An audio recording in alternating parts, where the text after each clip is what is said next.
In this video, I'm going to walk you through how you can start to become your real, authentic self online.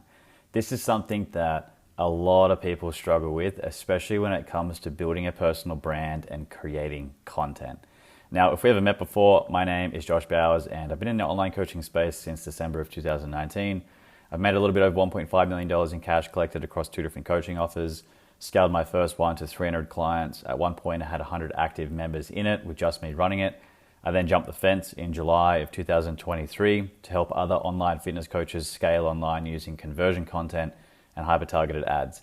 Now, the purpose of these videos is to walk you through all of the things that have worked for me over the years, the things that haven't, and then what I'm currently doing now in my business and also with my clients as well. Now, this authenticity video is coming from many conversations that I've been having with clients who are now really starting to focus on building their brands, because if you're not, you're probably already behind. You need to definitely be building a brand in 2026 and beyond. But the hard part about building a brand is knowing how to be real. It's knowing how to be authentic. And a lot of people really struggle with that. And that's obviously what we're going to run through in this video. So let's dig into this. We need to start off by knowing what you actually believe. One of the biggest keys to becoming the most authentic version of yourself is having the most amount of self-awareness that you can. So what you need to do here is the work. This is where a lot of deep self-reflection is going to come into play here, so you can learn about what your real values are, what type of opinions you have, and not just in the context of, let's say you're a fitness coach, not just training and nutrition, like all of your opinions on life as a whole. What are your preferences? When you get clear on all of this, immediately you can start to know what is true to you and what is not true to you. And then you can present that version of yourself online, which is easier said than done. And we're going to get into a few more things on that in a moment. But this is the first step, self-awareness. What are your values? What are your opinions? What preferences do you have in life? We want to focus on having internal conviction over external pressure. A lot of coaches create from this place here. They feel a need to show up and perform a certain way because they're relying on the external validation, the external pressure from having to show up a certain way, even though that nobody sets a certain way of showing up. The key to having authenticity is internal conviction. How do you gain that internal conviction? By understanding all of this here. So we first need to know what you actually believe in. Next thing is then be willing to be polarizing. Andrew Tate is a fantastic example of this, someone that's probably more on the extreme end of polarizing, but you have to understand that authenticity is going to cost you. If you're just trying to be the nice guy and you're trying to appease everybody, your content is going to fall flat, your content is going to feel performative, and this is the last thing that you want. You're going to build a large following of raving fans, but you're also going to build a large following of people who can't stand you. This is what you want and this is what you need to have, It's going to cost you, right? Authenticity costs you. Real people have edges. They have things that they'll be for, right? Things that they're against. They'll have things that they will do and things that they won't do. And they will die on a hill for what their beliefs are. Challenge Andrew Tate on some things and I can guarantee you that he's just going to die on a hill for what he believes in. That's being polarizing. That's being authentic. Next thing is then looking at closing the gap between this performative character that you have online and the truest, realist version of yourself. So one thing that I love to sort of talk to clients about is like, who would you be behind closed doors? A lot of people act a certain way in particular crowds. Like they might hang out with this friend group and they're like this type of person, and then over in this friend group they're this person, and then when they're in a business related scene they're this type of person, online they're this type of person, and in all of these different crowds they're presenting a different person. But in reality, your objective is to bring the version of you who you are behind closed doors to online, to social media, to the content that you're putting out. Who is that behind the closed doors version of yourself? Bring that person forward. When you do that, this like coach voice thing that you'll be doing will start to sort of fade away. I had this at the beginning of my coaching journey. I was sitting there filming content once, and my ex-girlfriend came in and said to me, "Why are you talking like that?" And I was like, "What do you mean?" And she's like, "You've got this like voice that you're putting on, this like front." And I'm like, "No, I don't." And she's like, "You do. You don't sound like what you sound like in your videos at all." And she wasn't coming in and trying to tear me down, but just like genuinely asking me. And I was dumbfounded. I was like, "No, I'm not. She's like, "Just rewatch your videos and look at how you're talking. You've got this like, in your voice." And I was doing exactly this, is I was putting on this like coach front. I was putting on this persona of like, well, I'm a coach, I need to perform a certain way. But that's the least authentic version of yourself, right? This means that you're being a different person in different crowds. So one thing that I love is the dinner test. So with whatever you're going to say, would you say that comfortably and confidently at a dinner with everybody that you know?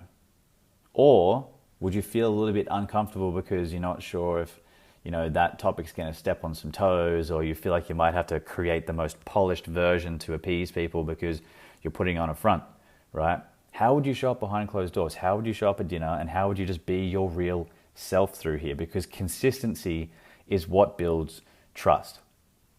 I've met up with many of my clients before. I've hosted retreats, and I can guarantee you that my clients get the exact same version that you're watching right now on this video when we're in a coffee scene, when we're at dinner, when we're at lunch. Whenever I meet with clients in real life, I'm always the exact same person. Now, this wasn't always the case. Like I said, a couple of years ago, I had that coach voice. I was showing up as a completely different person. And it just took me sheer reps of just posting things till I got comfortable. But if I had known some of this stuff now, I would have been there way faster in terms of being like the realest, most authentic version of me. The next thing here is to stop performing your authenticity. A lot of people think that they have to like be real to build their brand. This isn't the case at all. Again, when you're focusing on trying to be yourself and trying to be real and trying to be authentic, see the key word there, trying, you're putting yourself into a box with all of these different conditions and techniques that you're trying to use to curate a brand. But that's not the case at all, right? Authenticity is the absence of all curation and all techniques. Realness is what's going to help you stand out, not curation. And if you're always trying to curate things perfectly, your brand won't feel real. It's March 2026 at the time of filming this, and right now with content, what we're seeing is really raw, genuine type content boosting and trending. And when I say raw and genuine, I'm saying like the FaceTime style, no production style content is performing best. Why is that? Because we've gone through this season in the last 2 years of performative content where people are buying fancy cameras and microphones and RGB lights and the whole setup, and people can tell that you're performing, right? People have started to become extremely aware of just how much of a front people put on and how fake things have gotten online. So realness over curation. Next thing here is to stop optimizing every post for approval. Again, a lot of coaches put on this front of trying to look credible. They try and sound smart. They're trying to use funny words and terms, and they're trying to look a certain way and be somebody that they are not. There's a couple of influencers here in Australia, or really big coaches that have quite a substantially big following. And there's so many other coaches who are just trying to copy what they do. They wear the same outfits, they film the same types of content, they speak the same way, they behave the same way, trying to emulate what that other person is doing. But that's the exact thing that's detracting from your brand, is you are trying to look credible and you're trying to be somebody else. People can smell that from a mile away, and it's not going to land well. So I want you to ask yourself this: am I posting this because it's true, or because it makes me look good? Sometimes the things that you post that are actually true might make you feel a little bit uncomfortable posting those, or it might be a little bit revealing and maybe a little bit vulnerable for you. Well, you have to do that. Again, if you're always optimizing everything for trying to get likes and views and saves, and hopefully people will perceive me a certain way so my brand can grow. There's all of these like sort of coverted contracts attached to all of the content that you're posting. And that means that you're posting for approval, or you're posting to achieve certain outcomes. And again, this is going to completely detract from your authenticity, and this is not what you want. The next thing here is to share the opinion and not just the lesson. So a lot of coaches are really good at teaching, but that's just safe kind of content, right? Safe content's just going to teach people. You know, in this case, it's like, here are 3 tips for fat loss. It's generic, right? It's so generic. But your authentic content will take a stance while also educating as well. So read this here if you haven't already. I think most fat loss advice is making people fatter, and here's why. Right? Now you're standing for something. You're not just teaching people, trying to put on a front of like, look at me, I'm so smart. You're like, this advice is making people fatter, and here's why. Straight away, when you hear that conviction from me, you're like, oh damn, I can feel that complete sort of different energy that comes from that piece of content. A point of view will reveal a person. If you have very clear point of views, you have very clear values, you have very clear morals, coming back up here, you've got opinions that you truly believe in, you've got preferences and values, you've done the work to get clear on the things that you actually fucking would die on a hill for. When you have those things, it's so much easier to reveal the true version of you. You don't even have to try and reveal yourself because it just is. Final thing, let the story be unresolved sometimes. A lot of coaches are only ever sharing wins. They're only sharing struggles with really nice, clear resolution at the end. No hate or shame whatsoever to the name that I'm about to mention, but Brian Mark, he is a very big fitness business coach. He just posted a reel at the time of sort of this video, March 2026, where he's in his Lamborghini and he's just talking about how he didn't want to post this video, but he's feeling so much pressure and the weight of his world, and he feels like he's going backwards, and he feels like he's suffocating. And he said, I didn't want to post this video until I got on the other side.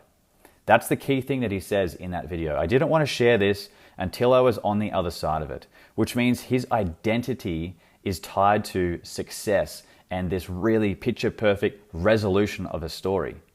Sometimes you have to share the real thing mid-story, right? If he just put that video up and just said, I'm really struggling right now, I'm facing the pressure, this is hard, but I'm going to work it out, it would have landed so much better, because everyone in their life is mid-story. Regardless of where you're at with things, you're always in the middle of it.